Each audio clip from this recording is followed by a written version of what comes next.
Okay, so let's start today's session by quickly revising equation of continuity. बहुत simple सा equation है, equation of continuity. तो idea ये था कि हमारे पास एक ट्यूब है, एक पाइप है ऑफ वेरिंग क्रॉस सेक्शन। तो क्रॉस सेक्शनल एरिया सेम नहीं है इस पाइप का, this is what it means. तो हमने दो पॉइंट ले लिए थे, एक पॉइंट था ए, एक पॉइंट था बी। तो ए पॉइंट पे क्रॉस सेक्शनल एरिया है A1, बी पॉइंट पे क्रॉस सेक्शनल एरिया है A2, और ए पॉइंट पे जब फ्लूइड एंटर होगा तो उसका स्पीड होगा V1 और बी पॉइंट पे होगा V2। तो obviously you should know one thing कि area of cross section and speed are inversely proportional to each other. अगर वाइडर एरिया है तो स्पीड कम होगा, ओके, और अगर नैरोर एरिया है तो स्पीड ज्यादा होगा। This is what you need to understand. उसके बाद हमने एक small section of the pipe consider किया था। So we have considered a small section of the pipe EFGH over here. Similarly, PQRS at point B. Okay. So as you know, कि velocity of fluid at point A, मतलब in this section overall, ये section बहुत छोटा है, तो हम ऐसा assume कर सकते हैं कि throughout this section velocity में ज़्यादा change नहीं होगा। तो approximately throughout this section velocity will remain v1. Similarly यहाँ पे velocity will remain v2। तो ये जो दो सेक्शन हमने लिए हैं EFGH at point A and PQRS at point B, these are small sections of the tube, तो velocity almost remains constant। अब in time delta t, small time interval delta t में जो fluid है A point पे वो small distance cover करेगा इतना। So this distance will be v1 delta t, क्योंकि distance is velocity into time. तो हम बोल रहे हैं कि small time interval delta T में कितना डिस्टेंस कवर किया फ्लूइड ने, तो that is v1 delta T at point A. Similarly at point B the distance covered in the same time interval delta T is v2 delta T. Okay, now the idea is, ये जो fluid हमने लिया है, first of all there are two things. हम यहाँ पे जो fluid consider कर रहे हैं वो इनकम्प्रेसिबल फ्लूइड है। इनकम्प्रेसिबल फ्लूइड मतलब कंप्रेस नहीं किया जा सकता इसको, density remains constant. So density rho is constant, this is an incompressible fluid. तो पहला तो this is the assumption you should no. दूसरा, ये आइडियल फ्लूइड है, तो यहाँ पे फ्रिक्शन नहीं है, मतलब विस्कोसिटी भी नहीं है। आइडियल फ्लूइड ऐसा हम अज्यूम करते हैं basically. This is for ideal fluid. Okay, तो नाउ इन दिस केस अगर ऐसा होगा तो mass entering through point A and mass leaving through point B in the given time interval will be same। तो delta T time में जितना मास A से enter हुआ है, जितना मास B से एग्जिट हुआ है, वो सेम होगा। सो मास entering equal to mass leaving, and mass entering, what is mass? Mass is volume into density। तो volume v1 entering into density, density हमने बोला है इनकम्प्रेसिबल फ्लूइड है, मतलब डेंसिटी रिमेन सेम, तो वॉल्यूम v2 रो ऐसा लिख सकते हो आप। But what is volume? Volume is area of cross section into length, क्योंकि सिलेंड्रिकल पाइप के लिए आप एरिया ऑफ क्रॉस सेक्शन लेते हो a, उसको लेंथ ऑफ पाइप से मल्टीप्लाई करते हो तो यू गेट वॉल्यूम। तो यहाँ पे वॉल्यूम आप वैसा ही कर सकते हो, area at point A is A1, और ये जो लेंथ है इसको मैं L1 बोलता हूँ, या if you want you can call it as D1, whatever notation you want to give is just fine. This is L2। तो A1 L1 is volume into rho, so this is A2 L2 rho। रो तो पहले ही cancel हो गया, तो A1 but L1 was V1 delta T and A2 L2 is V2 delta T, तो delta T भी cancel out हो गया। Therefore you have A1 V1 equal to A2 V2, मतलब you have in short AV equal to constant। So the product of area into velocity of the fluid in any section is constant। तो area का product और उस point पे उस cross section में velocity, इन दोनों का प्रोडक्ट जो है वो कांस्टेंट रहेगा। This is equation of continuity. So equation of continuity in short is just A into V is constant, right. तो सिंपल आइडिया है, जब भी आप कोई भी चीज पहली बार सीखते हो, समझते हो, थोड़ा डिफिकल्ट जाता है। तो कल के कंपैरिजन में आज बहुत सिंपल और रिलैक्स लग रहा होगा। हाँ, एक पाइप है, एक पॉइंट है ए, एक पॉइंट है बी, ए से लिक्विड एंटर कर रहा है, बी से लिक्विड बाहर जा रहा है, ए पे क्रॉस सेक्शन A1 है, बी पे A2 है, तो mass entering equal to mass leaving, बस ये दो चीजों को इक्वेट करना है एंड डन, राइट। तो this is in reality very simple.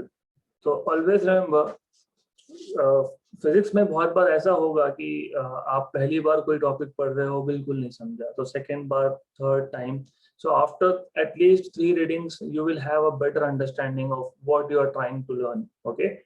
तो ये बताना चाहिए। now ये av equal to constant तो हमको मिल गया, but if you look at dimensions av, a is metre square क्योंकि एरिया है, v is metre per second, तो ये आ गया metre cube per second, okay. Metre cube per second मतलब वॉल्यूम अपॉन टाइम। तो मैं लिख सकता हूं कि AB जो है ये वॉल्यूम अपॉन टाइम है। मैं ऐसा भी लिख सकता हूं कि it is dV by dt। तो I can say A into V is dV by dt, और इसको मैं बोल दूंगा, of course dV by dt is nothing but volume of fluid per unit time passing through any cross section. So this is volume of fluid passing per unit time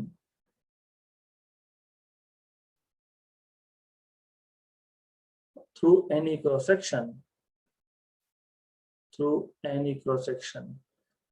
मतलब क्या? मतलब ये, अगर मैं इस पाइप में कोई भी क्रॉस सेक्शन लेता, तो इस क्रॉस सेक्शन में से पर यूनिट टाइम मतलब पर सेकंड में कितना वॉल्यूम ऑफ लिक्विड फ्लो हो रहा है, 1 metre cube, 2 metre cube, 10 metre cube, 100 metre cube, 20 metre cube. So how much is the volume flowing through any cross section per unit time is nothing but dV by dt, that is A into V। इसको हम लोग flow rate भी बोलते हैं। So volume rate of flow, you also call AV as volume rate of flow, क्योंकि volume upon time है। Upon time मतलब rate बोलते हैं हम लोग, है ना। Anything upon time is rate of change. जैसे आप anything upon distance, derivative with respect to distance को ग्रेडियंट बोलते हो, वैसे derivative with respect to time को आप रेट बोलते हो। तो this is volume rate of flow. How much volume is flowing per unit time? Volume rate of flow। इसको हम by the way volume flux भी बोलते हैं। इसी चीज को हम वॉल्यूम फ्लक्स भी बोलते हैं। So this is also called as volume flux, right? Now अगर मैं इस dV by dt को, जिसको मैं वॉल्यूम फ्लक्स बोल रहा हूँ, इसको अगर मैं डेंसिटी से मल्टीप्लाई करता हूँ, और डेंसिटी कांस्टेंट है, you know, तो डेरिवेटिव के बाहर लिखा है, इसको मैं डेरिवेटिव के अंदर भी लेके जा सकता हूँ क्योंकि कांस्टेंट है। कांस्टेंट को आप डेरिवेटिव के अंदर से बाहर, बाहर के अंदर ले जा सकते हो। तो it will be like this, okay. But rho into V is mass, तो ये आ जाएगा dm by dt। तो इसको बोलेंगे मास रेट ऑफ फ्लो या फिर mass flux. So this will be called as mass flux और mass rate of flow, right. तो ये जो टर्म्स है ये हमने कल इंट्रोड्यूस नहीं किए थे, तो let's do it now। So we know that from equation of continuity, therefore from equation of continuity,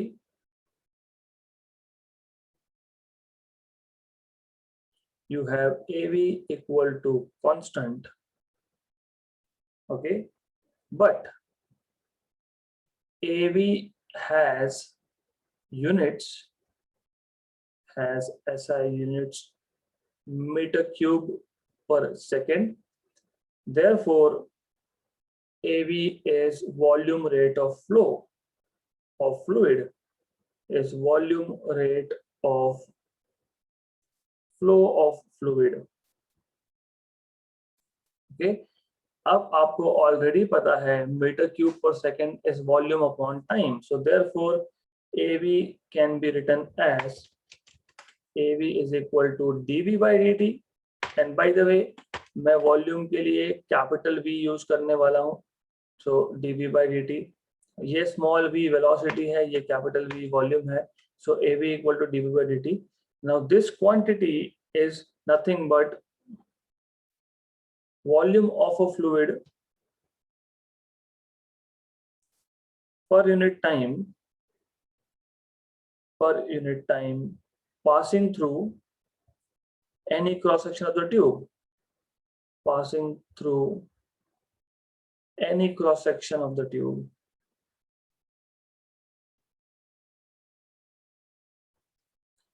okay, तो इस क्वांटिटी को वॉल्यूम फ्लक्स भी बोलते हो. Also dv by dt, d volume by dt, so I write it like capitals again. dv by dt is called as volume flux.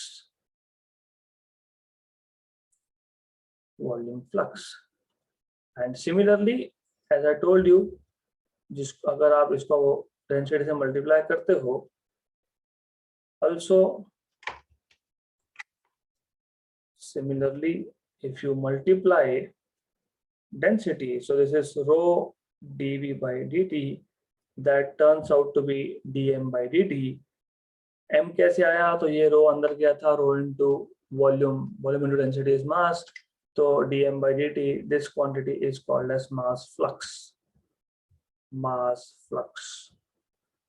तो जब volume flux बोला हो तो dv by dt rate of change of volume, अगर मास flux बोला हो तो rate of change की जगह यहाँ पे हम लोग रेट ऑफ फ्लो बोलते हैं. तो dv by dt is volume rate of flow of fluid and dm by dt is mass rate of flow of fluid. मतलब एक सेकंड में कितना किलोग्राम फ्लो हुआ है, यहाँ पे एक सेकंड में कितना मीटर क्यूब फ्लो हुआ है. This is how you define such quantities. तो बहुत सिंपल सा कॉन्सेप्ट है and it is very interesting. अब moving ahead, now हम लोग जो टॉपिक अभी आज सीखने वाले हैं, that is called as Bernoulli's equation. और याद रखना, again as I told you quite a few minutes back, कि पहली बार जब आप कोई भी टॉपिक पढ़ते हो तो it goes little difficult. तो यहाँ पे जो बर्नौली इक्वेशन सीखना है, यहाँ तो स्पेसिफिकली ऐसा हो सकता है कि थोड़ा सा डिफिकल्ट जाए. So you have to be little patience, you have to keep patience for yourself. Okay, तो आइडिया तो मोर और लेस सेम है, मोर और लेस सेम है. तो जैसे आपके पास यहाँ पे एक ट्यूब था वेरिंग क्रॉस सेक्शन का, ओके, तो same to same, exactly same यही डायग्राम हमको लगने वाली है. तो you again have a tube of varying cross section. तो आपके पास एक ट्यूब है of varying cross section. Okay, you have a tube of varying cross section here with the same idea again, कि हम यहाँ पे एक पॉइंट ले लेते हैं, लेट अस से P पॉइंट, जहां से लिक्विड फ्लूइड एंटर करेगा, और समवेयर ओवर हियर हम लोग एक पॉइंट ले लेते हैं R, जहां से फ्लूइड बाहर जाएगा. So it will enter from bottom and it will exit from the top. Okay, the same idea is there. Good. Now again, जैसे हमने वहां पे एक सेक्शन कंसिडर किया था, यहाँ पे भी हम एक सेक्शन कंसिडर कर लेते हैं. इसको नाम देता हूं मैं, लेट अस से PQ, और यहाँ पे लेता हूं, उसको बोल देते हैं let say RS. Okay, so liquid का फ्लो, फ्लूइड का फ्लो इस डायरेक्शन में है. So fluid is flowing like this, तो you have this as flow direction. So flow direction आपको ऐसा मिलने वाला है. So the flow is like this, bottom to top. Again same thing, यहाँ पे जो फ्लूइड फ्लो है उसका वेलोसिटी v1 है. ओके, तो ये जो डिस्टेंस है, दिस मच डिस्टेंस, इसको आप d1 बोलो, इसको आप l1 बोलो, कोई फर्क नहीं पड़ता. It will be v1 delta t. तो in small time interval, the fluid which is initially at point P will cover a distance of v1 delta t in time interval delta t. Exactly same. तो यहाँ पे भी हमने वही किया, small time interval लिया, हमने बोला P पे जो फ्लूइड था उसका वेलोसिटी v1 है, स्मॉल टाइम इंटरवल में वो स्मॉल डिस्टेंस कवर करेगा, और स्मॉल टाइम इंटरवल में वेलोसिटी ज्यादा चेंज होता नहीं है, तो उसको v1 P से Q तक वेलोसिटी V1 ही है ऐसा मान के चलेंगे। ओके, नाउ सिमिलरली यहाँ पे जो क्रॉस सेक्शनल एरिया है वो A1 है। ओके, नाउ सिर्फ एक एडिशनल चीज हमको यहाँ पे करनी है, हमको एक रेफरेंस लेवल लेना है, जैसे ग्राउंड लेवल मान लो, है ना। ये जो पाइप है, अब आप घर में जब पानी आता है तो मोटर चालू करते हो आप, ओके, 1 हॉर्स पावर, आधा हॉर्स पावर, जो भी होगा, उसका काम क्या है, ग्राउंड से लेवल से पानी को ऊपर लेके जाना, टैंक में फिल करना, करेक्ट। तो मोर और लेस सेम सिचुएशन है। तो सिर्फ यहाँ पे एडिशनल कुछ पैरामीटर हमको लगने वाला है, that is height with respect to ground.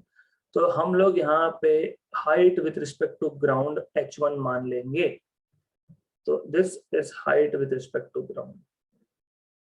तो जो नीचे का सेक्शन है, मतलब at point P, V1 is velocity of fluid, okay, A1 is area of cross section, H1 is height with respect to ground level या फिर reference level. So this is your reference level. Reference level. Similarly, at point R या फिर in section RS, velocity happens to be V2. तो ये जो distance है, this is D2 equal to V2 delta T.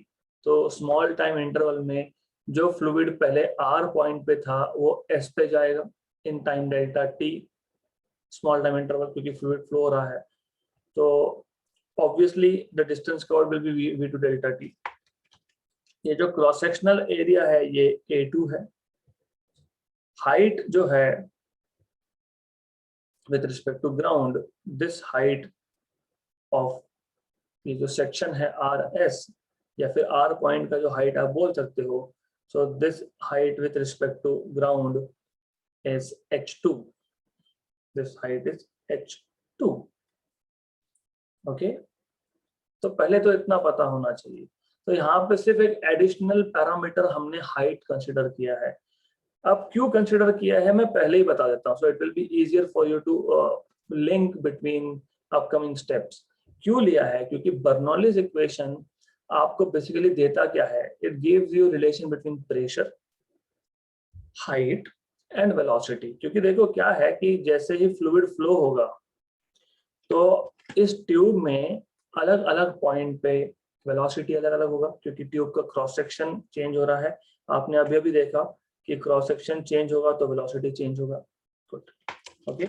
Also height भी change हो रहा है with respect to ground, okay. Also pressure भी चेंज हो रहा है, ओके।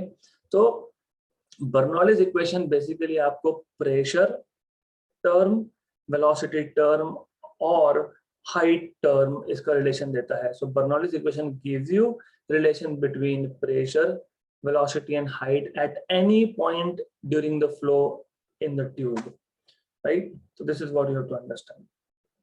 okay, तो what I'll do is मैं इसको साथ में लिखते भी जाऊंगा क्योंकि थोड़ा हेवी टॉपिक है ये। So Bernoulli's equation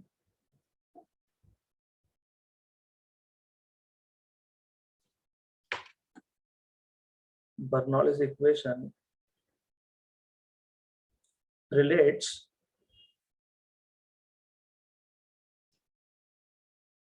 the speed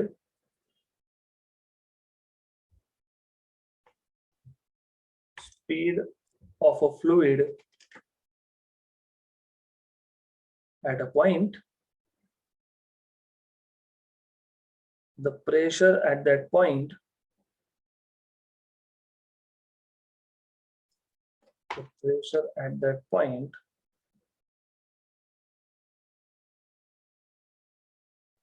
and the height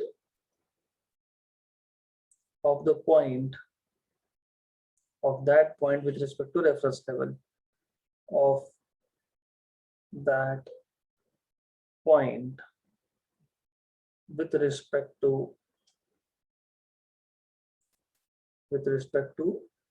a reference level.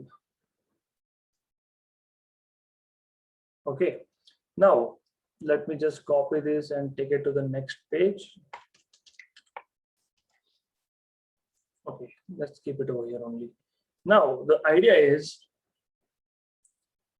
यहाँ पे जो फ्लूइड फ्लो हो रहा है, हम लोग इस फ्लूइड को आइडियल फ्लूइड लेने वाले हैं. So the fluid that is flowing through this tube is taken to be ideal.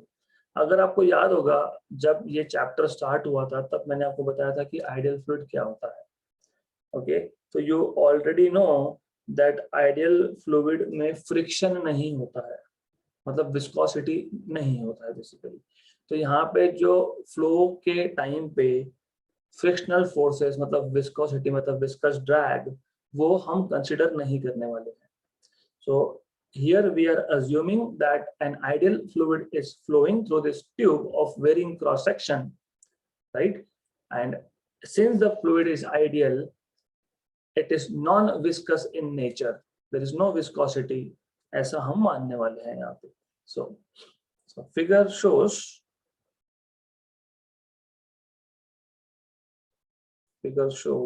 an ideal fluid, shows flow of an ideal fluid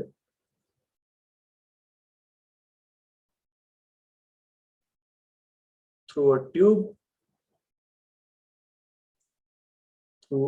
tube of varying cross section. Varying cross section लेना ये important है here, at least here. And height भी change हो रहा है with respect to ground. And height. Okay. अब हम ऐसा करेंगे, हमको ऑलरेडी पता है कि इसमें से फ्लूइड फ्लो हो रहा है. You already know fluid is flowing through this tube. हम इस फ्लूइड का एक एलिमेंट ले लेंगे. Let us take small element of fluid that is flowing. तो स्मॉल एलिमेंट मतलब कोई भी छोटा एलिमेंट ले लो. You can take this much, है ना. So let's consider this is the element of fluid which is flowing. Element मतलब इतना ही होता है कि मैं पूरा का पूरा फ्लूइड एक साथ नहीं कंसीडर कर रहा हूँ.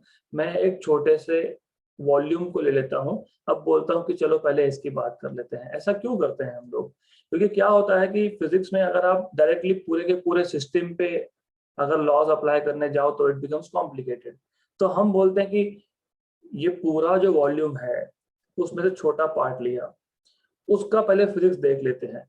तो जो फिजिक्स वहां पे एप्लीकेबल है वो पूरे सिस्टम पे एप्लीकेबल है, ऐसा हम बोलते हैं. तो अभी इस केस में भी हम क्या करने वाले हैं, हम एक एलिमेंट मतलब स्मॉल मास या फिर small volume of fluid which is flowing from P to R, right? So we will just consider, initially we will consider small element. So let's say consider an element, consider an element of fluid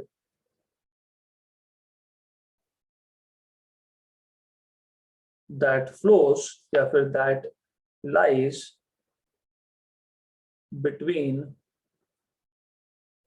P and R. तो P और R के बीच में है. अब as you know, P point पे cross section बड़ा है, P point पे वेलोसिटी कम है, P पॉइंट का हाइट कम है. तो पहले वहां पे जो जो टर्म्स इन्वॉल्व है, जैसे प्रेशर होगा, हाइट होगा, वॉल्यूम होगा, जो भी होगा वो हम पहले डिफाइन कर लेते हैं. और by the way, P point पे प्रेशर मैं P1 मानने वाला हूँ. Okay, this is pressure P1 at point P and at point R pressure को हम लोग P2 मानने वाले हैं. तो पहले डिफाइन कर लेंगे. Let V1 and V2 be the speeds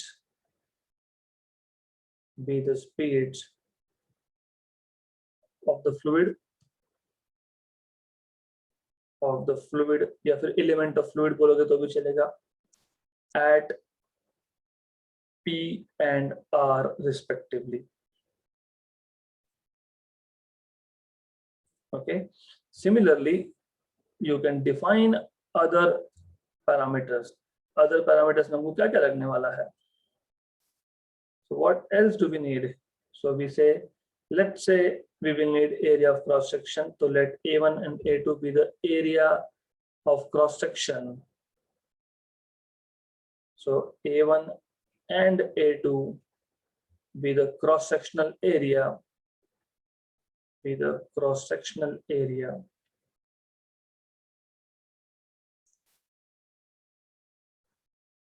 Just a minute. be the cross-sectional areas at point P and R respectively.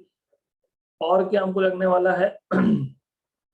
You have to define, you will need pressures at these 2 points, क्योंकि मैंने पहले ही बोला है कि Bernoulli equation flow के, जब fluid flow हो रहा है ड्यूरिंग द फ्लो, वो अलग अलग पॉइंट पे प्रेशर्स को भी रिलेट करता है। तो क्योंकि वो पता है pressure is also changing, P point पे प्रेशर अलग है, Q पॉइंट पे, R पॉइंट पे प्रेशर अलग है, so during the flow pressure is also changing. So let's say P1 and P2 be the pressures of the fluid. P1 and P2 be the pressure of the fluid at point P and R respectively. Okay. और क्या लगने वाला है हमको? What else do we need? We need to know what is this distance D1. तो वो भी define करना पड़ेगा. We have to define distance D1. So let D1 and D2 be the distances traveled by, वो जो हमने element लिया था, या तो traveled by fluid, ऐसा भी बोल सकते हो. तो D1 and D2 be the distance traveled by the fluid at P and R in time interval dt, in small time interval delta t. So delta t time interval में the distance traveled is small, which is d1 at the lower end. और आपको पता है, therefore you will write d1 equal to v1 delta t and d2 equal to v2 delta t. और ये हमने कहाँ से निकाला, हमको ऑलरेडी पता है, ये हम इक्वेशन ऑफ कंटिन्यूटी में भी लिखा था हम लोगों ने, तो you should know this by now. Then obviously if you remember, जब हमने प्रेशर की बात की थी, तो हमने बोला था कि हम इस फ्लूइड में, हमारे पास एक कंटेनर है जिसमें फ्लूइड है, उस फ्लूइड में हम लोग इमेजिनरी सिलेंडर कंसीडर करके किसी भी पॉइंट पे, चाहे वो P पॉइंट हो चाहे वो Q पॉइंट हो, किसी भी पॉइंट पे हम प्रेशर हम लोग फाइंड कर सकते हैं. किसी भी पॉइंट पे we can find out pressure, if you remember. तो मैंने आपको एक चीज ये बताई थी कि Q पॉइंट पे जो प्रेशर होगा उसका डायरेक्शन डाउनवर्ड्स होगा, क्योंकि उस Q पॉइंट के ऊपर जो फ्लूइड है वो डाउनवर्ड प्रेशर एक्सर्ट कर रहा है, और P पॉइंट के नीचे जो फ्लूइड होगा वो अपवर्ड प्रेशर एक्सर्ट करेगा. If you remember this thing. Okay, तो ये अगर आपको याद होगा, तो याद होना चाहिए ऐसे, क्योंकि दिस इज इंपॉर्टेंट हियर. तो अगर एक फ्लूइड में, चाहे वो फ्लूइड फ्लो हो रहा है या वो रेस्ट पे है, तो अगर आप एक सेक्शन लेते हो, उस सेक्शन के ऊपर जो फ्लूइड है वो डाउनवर्ड प्रेशर एक्सर्ट करता है, उसके जो नीचे फ्लूइड है वो अपवर्ड प्रेशर एक्सर्ट करता है. This is important. तो और आपको पता है कि pressure is force upon area, ये भी पता है. प्रेशर एक्सर्ट हो रहा है मतलब फोर्स लग रहा है, which is force is pressure into area. तो what it means, it means this, कि इस पॉइंट पे ऊपर यहाँ पे pressure is pushing the liquid inside again. क्योंकि देखो मैंने अभी इसलिए बताया, यहाँ पे ऊपर क्या हो रहा है, ऊपर क्या हो रहा है, डाउनवर्ड प्रेशर है. इसका मतलब ऊपर डाउनवर्ड फोर्स है, that is P1 into P2 into A2. Correct? So force F2 on the upper section is P2 into A2. Similarly, here it will be F1 equal to P1 A1. This is very very important thing. अगर आपको ये directions नहीं ध्यान में आए, तो work done का formula समझेगा ही नहीं. ये कहाँ से आया, तो ये मैंने आपको बताया कहाँ से आया. कभी भी एक क्रॉस सेक्शन या एक सेक्शन या एक वॉल्यूम आप लेते हो फ्लूइड का, तो उस फ्लूइड के ऊपर जो फ्लूइड है, उस इमेजिनरी सिलेंडर के ऊपर जो फ्लूइड है वो डाउनवर्ड प्रेशर एक्सर्ट करता है और नीचे से अपवर्ड होता है. ये एक तरीका हो गया समझने का. ये तो फ्लूइड एट रेस्ट था ना, this was fluid at rest, अभी तो फ्लूइड फ्लो हो रहा है।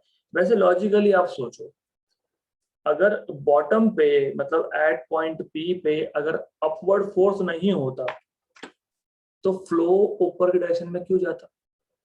हमने फ्लो का डायरेक्शन दिया है, yes.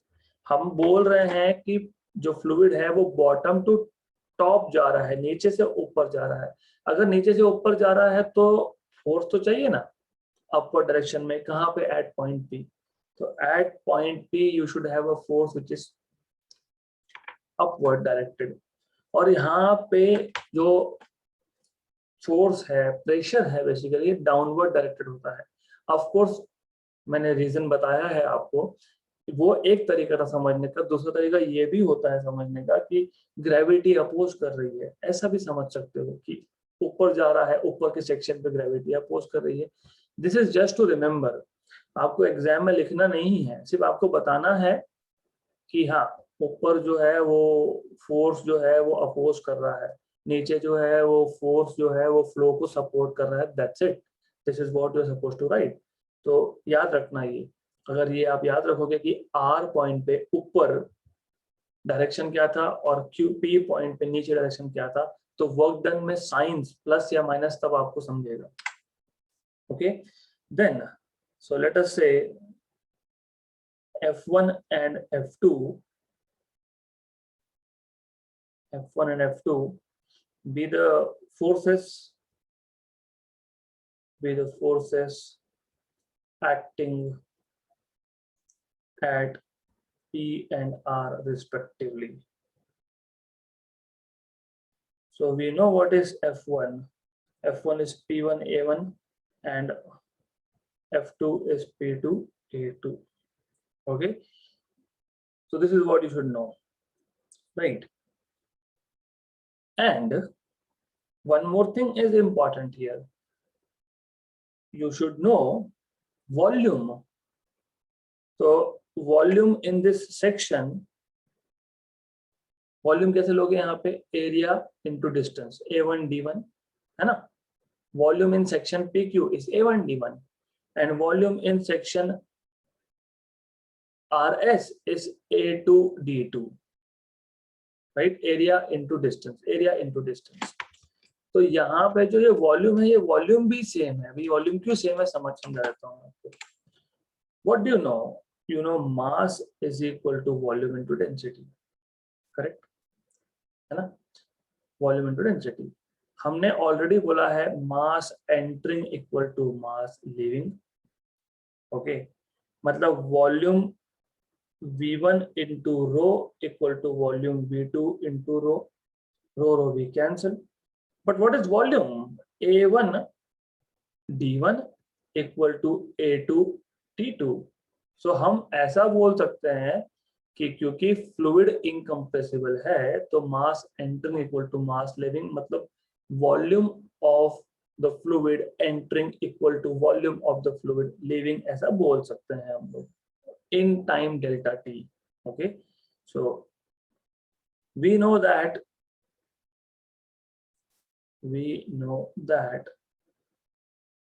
mass of fluid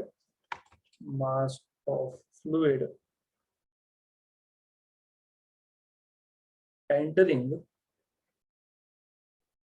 at P is equal to mass leaving at point R, right? Therefore you can say M1 equal to M2, and you know what is this? This is volume V1 into density, volume V2 into density. Therefore you can write V1 equal to V2, but V1 is A1 D1, V2 is A2 D2. मैं इसको just for the sake of notation मैं इसको बोलता हूँ dV, small amount of volume dV. Small amount of volume entering in time dt is dV, and small amount of volume leaving the pipe at the upper end in time dt is dV. Right? ये काम का है हमारा. This is important to us. So what I'll do is this is pretty important to us, तो इसको हम बाद में यूज करने वाले हैं। तो मैं इसको इक्वेशन नंबर 1 बोल देता हूँ। इक्वेशन नंबर 1 देखो, टेक्स्ट बुक में इतना डिटेल नहीं दिया है, तो I want you to understand कि हर एक टर्म कहाँ से आया। तो ये ऐसा आता है basically. Now as you know कि फ्लूइड आइडियल है तो फ्रिक्शन नहीं है। ओके, फ्रिक्शन नहीं है, there is no frictional force. तो अब जब फ्लूइड फ्लो हो रहा है, तो मैं वो डायग्राम वापस ले लेता हूँ यहाँ पे, because you will need it again.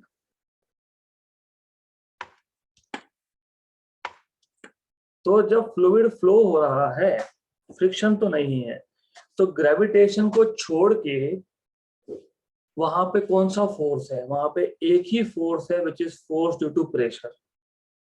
क्योंकि पाइप में, इस ट्यूब में हर एक पॉइंट पे प्रेशर तो होगा ही। You can not eliminate pressure. आप ऐसा नहीं बोल सकते कि प्रेशर को भूल जाओ, प्रेशर तो होगा ही, करेक्ट।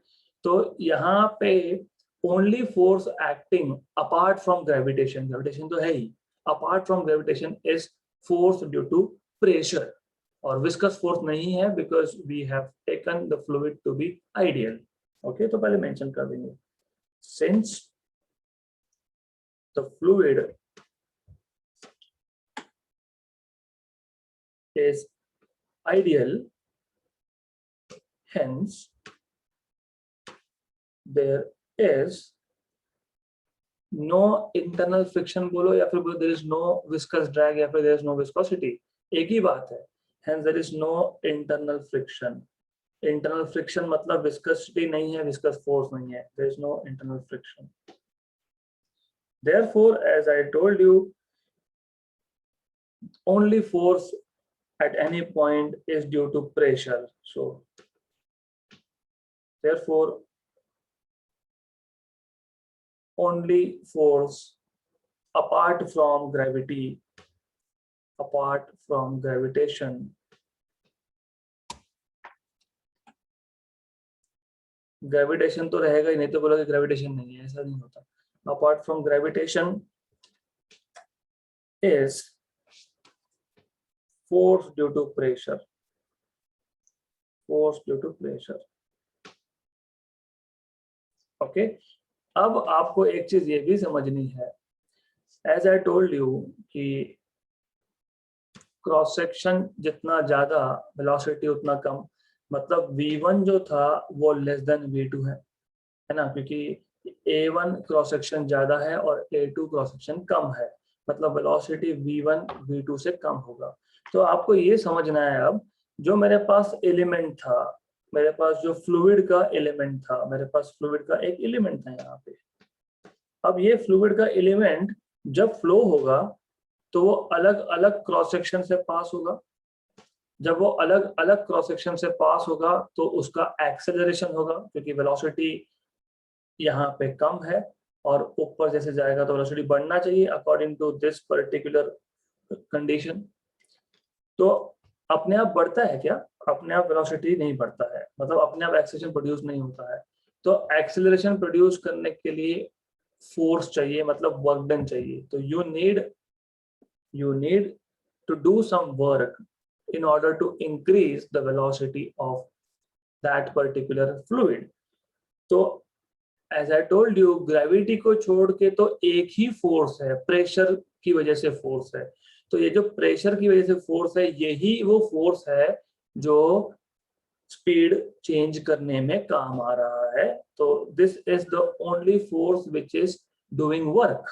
तो ये इंपॉर्टेंट है। Okay, so therefore this force due to pressure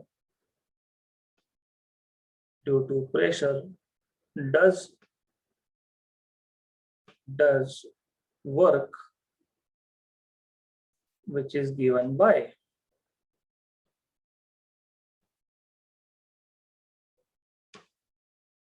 okay। so how do you write down work done? First of all, work done W is, you have to know basics। अगर आपको basics नहीं पता होगा तो फिर problem है। Work done is PdV, pressure into volume, PdV। Okay, लेकिन as I told you हमारे पास जो एलिमेंट था वो एलिमेंट पहले पी पॉइंट पे था, मतलब नीचे के सेक्शन में था, करेक्ट। और नीचे जो फोर्स है F1 वो अपवर्ड फोर्स है, मतलब प्रेशर P1 अपवर्ड प्रेशर है, ओके।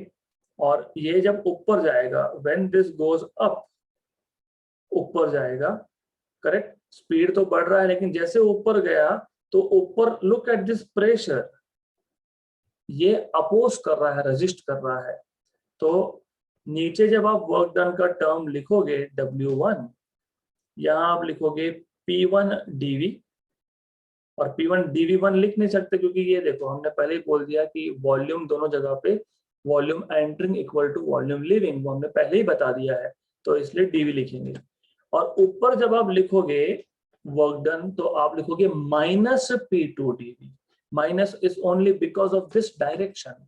तो ये आपको पता होना चाहिए that this work done I can write in fact like W1 work done when the element was at the bottom minus W2 minus Q आया, as I told you मैं लिख देता हूँ आगे, but let me first complete. So work done is nothing but P1 dV minus P2 dV, ऐसा लिख सकते हो, correct. But what is dV? dV is A1 D1 and A2 D2, तो ऐसा भी लिख सकते हो, या फिर you just keep it like this, P1 minus P2 dV, dV common निकाल, that's it. You can do like this also, okay. अब ये नेगेटिव साइन क्यों आया तो वो मेंशन करना पड़ेगा आपको, तो you have to say the second term is negative, the second term is negative since, अभी नेगेटिव क्यों है, since the force or pressure whatever at R कहाँ था, R ऊपर था, ट्यूब में ऊपर था, R ऊपर की बात कर रहे हैं हम लोग, okay. Since the force at R opposes the displacement,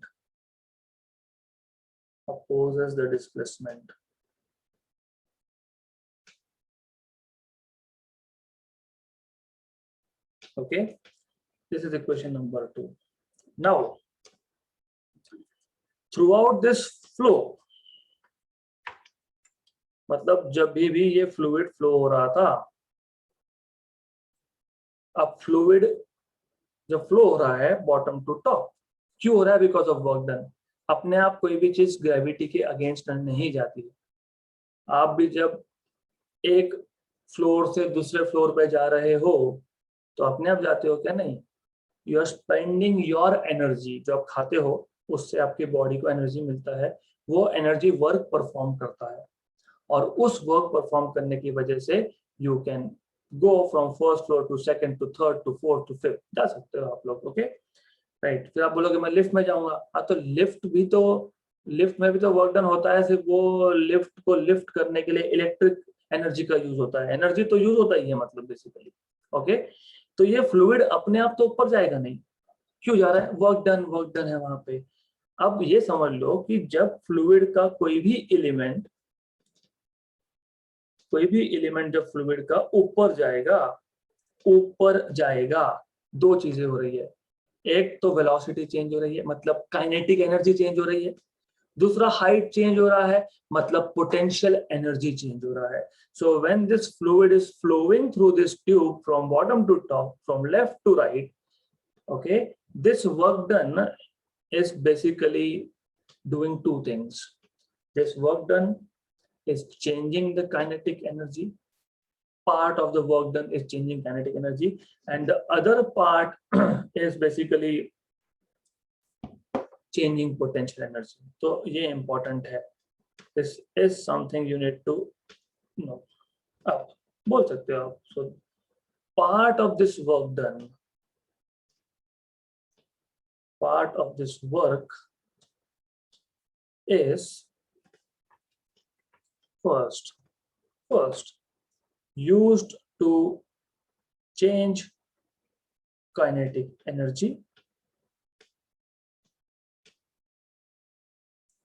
तो डेल्टा के ई, डेल्टा काइनेटिक एनर्जी। तो जब भी डेल्टा लिखते हो ना, डेल्टा मतलब final value minus initial value, और यहाँ पे तो लॉजिकली भी सोचो आप, क्यों?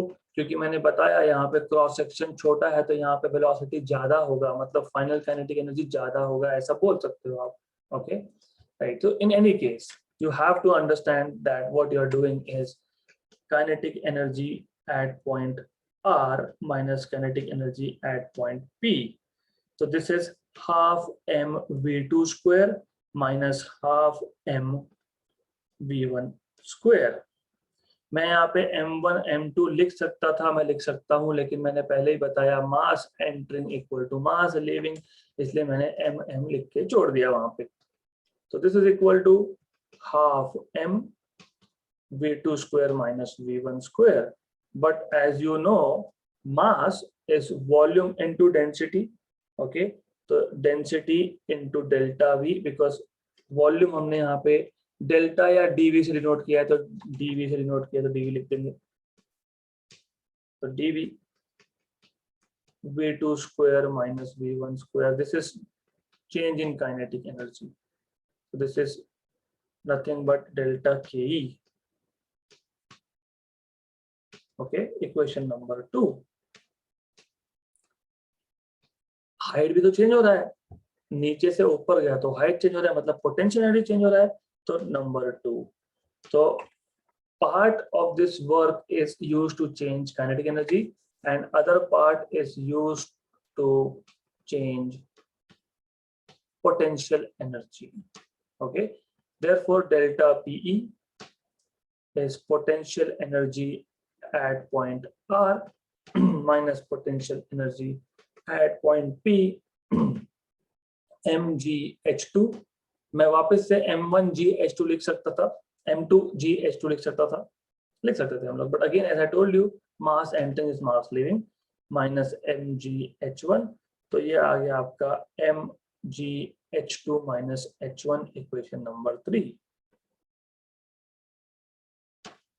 राइट, देयरफॉर ये जो वर्क हुआ था, इसने क्या किया, इसने काइनेटिक एनर्जी को चेंज किया और इसने क्या किया, इसने पोटेंशियल एनर्जी को भी चेंज किया. Okay, good enough. Now obviously यहाँ मास की जगह पे आप यहाँ पे भी रो डेल्टा भी लिख सकते हो, तो लिख ही देते हैं हम लोग. तो आई विल राइट m की जगह पे रो dv g h2 minus h1. ये आ गया आपका equation number 3. Okay, therefore from equation number 1, 2 and 3, ये 2 है, इसको 3 कर देते हैं, इसको 4 बोल देते हैं, तो just change of numbers. So from equation number 2, 3 and 4, 2, 3 and 4, तो फ्रॉम 2, फ्रॉम 3 and फ्रॉम 4, वर्क डन क्या था, अगर आपको याद है, it was p1 minus p2, p1 minus p2 dv equal to delta के क्या है, half rho dv v2 minus v1 square है, ये v2 स्क्वायर और v1 square, plus what is delta pe is rho dv g h2 minus h1. तो dv cancel, therefore p1 minus p2 equal to half rho v2 square minus v1 square plus rho gh2 minus h1, equation number 5. देखो ये दे रहा है आपको pressure difference at 2 points in terms of velocity and height. तो this is one of the forms of Bernoulli's equation. तो equation number 5 भी Bernoulli's equation है. राइट, हम बर्नौलीज इक्वेशन को 2-3 फॉर्म में लिख सकते हैं, ये वन ऑफ द फॉर्म्स है. तो आ गया क्या, मैंने पहले ही लिखा था, first statement, Bernoulli's equation relates the speed, the pressure and the height. okay, तो है क्या यहाँ पे, pressure, speed and height. yes, you have this. okay, by the way you need to understand one more thing here.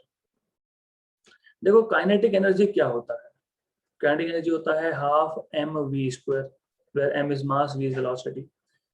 But mass आप लिख सकते हो half volume into density, है ना, volume into density is mass into v square. फिर kinetic energy, ये जो सिर्फ वॉल्यूम टर्म है, मैं वॉल्यूम टर्म को यहाँ पे लाके डिवाइड कर देता हूँ, मतलब क्या बचा, हाफ रो वी स्क्वायर, है ना। Kinetic energy half M V square, that is half volume rho V square. तो kinetic energy upon volume is half rho V square. तो यहाँ पे क्या है, हाफ है, रो है, वी स्क्वायर भी है। तो ये जो टर्म है इसको हम लोग बोलते हैं kinetic energy per unit volume. Similarly ये है potential energy per unit volume. Okay, right. तो अब you have to specify this over here, where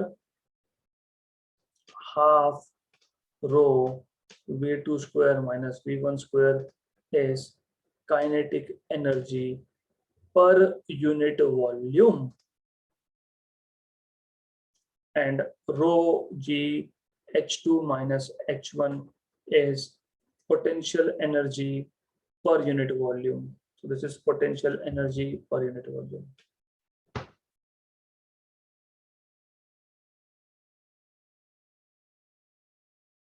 Right? Okay. Right. तो ऐसा है। अब इक्वेशन नंबर 5 को हम सिंप्लीफाइड वर्जन में भी लिख सकते हैं। So we can write this in simplified version also. So we can write equation number 5 as, equation 5 can be written as P1 minus P2 equal to half rho. If you see यहाँ पे था V2 square minus V1 square, तो term को अलग कर दिया, half rho V2 square minus half rho V1 square plus rho g h2 minus rho g h1। Therefore अभी जहां जहां पे 1 सफिक्स है उन सबको लेफ्ट हैंड साइड में ले जाओ, बाकी सबको राइट हैंड साइड में रखो। तो P1 plus rho half rho V1 square plus rho G H1 equal to P2 plus half rho V2 square plus rho G H2। अब जब आपने लिखा था A1 V1 equal to A2 V2, ऐसा आपने लिखा था AB इक्वल टू कॉन्स्टेंट। अगर आपके पास A1 V1 equal to A2 V2 equal to A3 V3 equal to A4 V4 ऐसा आया तो आप बोलते हो AB कांस्टेंट। तो यहाँ पे क्यों नहीं लिख सकते फिर, therefore pressure plus half rho V square plus rho G H is equals to constant, ऐसा लिख सकते हैं, डेफिनेटली लिख सकते हैं, राइट। तो P1 plus half rho V1 square plus rho G H1 equal to P2 plus half rho V2 square plus rho G H2 equal to P3 plus half rho V3 square plus rho G H3 equal to P4 plus half rho V4 square. मतलब किसी भी दो points पे during flow, किसी भी points पे, आप एक पॉइंट ले लो 1 यहाँ पे, दूसरा 2, तीसरा यहाँ, चौथा कहीं भी, तो at any point during the flow, किसी भी पॉइंट पे हमेशा sum of, by the way sum, क्योंकि यहाँ पे एडिशन है, sum of pressure, kinetic energy per unit volume and potential energy per unit volume is constant. This is Bernoulli's equation. Okay, so you can say at any point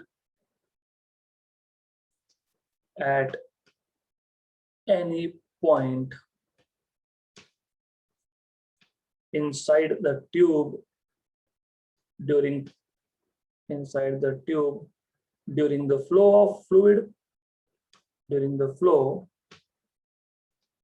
the sum of pressure, kinetic energy per unit volume and potential energy per unit volume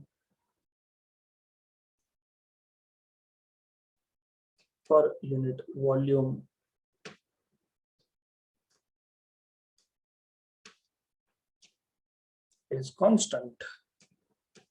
Per unit volume and potential energy per unit volume is constant.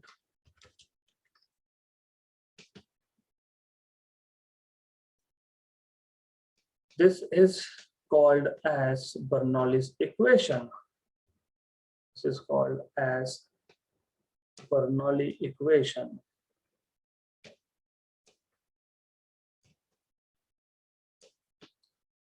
and is given by equation 5 and equation 6. ये एक definition हो गया Bernoulli equation का. दूसरा भी है, the work done per unit volume of fluid by surrounding fluid is equal to sum of kinetic and potential energy per unit volume. It's okay, it's the same thing, right? तो अभी हमने आज Bernoulli equation क्या होता है वो देखा, हमने उसको डिराइव किया. तो कुछ भी नहीं है, सिर्फ समझ लोगे तो इजी है. एक ट्यूब है, जैसा इक्वेशन ऑफ कंटिन्यूटी में लिया था हमने. फ्लूइड फ्लो हो रहा है, ट्यूब का क्रॉस सेक्शन अलग अलग है, हाइट भी अलग अलग है with respect to reference level. Okay, equation of continuity यहाँ पे एप्लीकेबल होगा क्योंकि इनकम्प्रेसिबल फ्लूइड ले रहे हैं, ऊपर से आइडियल फ्लूइड ले रहे हैं, मतलब विस्कोसिटी भी नहीं है. करेक्ट. सो जब फ्लूइड फ्लो हो रहा है फ्रॉम बॉटम टू टॉप जा रहा है, तो व्हाट इज वर्क डन वो हमने देखा. Work done is P1 - P2 dV. Okay, what is change in kinetic energy, क्योंकि बड़े क्रॉस सेक्शन एरिया से छोटे क्रॉस सेक्शन में जा रहा था फ्लूइड, मतलब वेलोसिटी बढ़ रहा था, तो there is change in kinetic energy. Okay, and there is change in potential energy also because height is also changing. तो ये जो वर्क डन हुआ W, इसने कुछ पार्ट काइनेटिक एनर्जी चेंज करने में यूज किया और कुछ पार्ट पोटेंशियल एनर्जी चेंज करने में यूज किया. तो हमने इक्वेट कर लिया उसको, and finally we have our equation which is called as equation of continuity. Good. So all good, इतना ही हमको इसमें करना है. So I will stop here for today, and tomorrow I will again repeat this once again. So एक बार और हम कल इस टॉपिक को रिवाइज करेंगे क्विकली.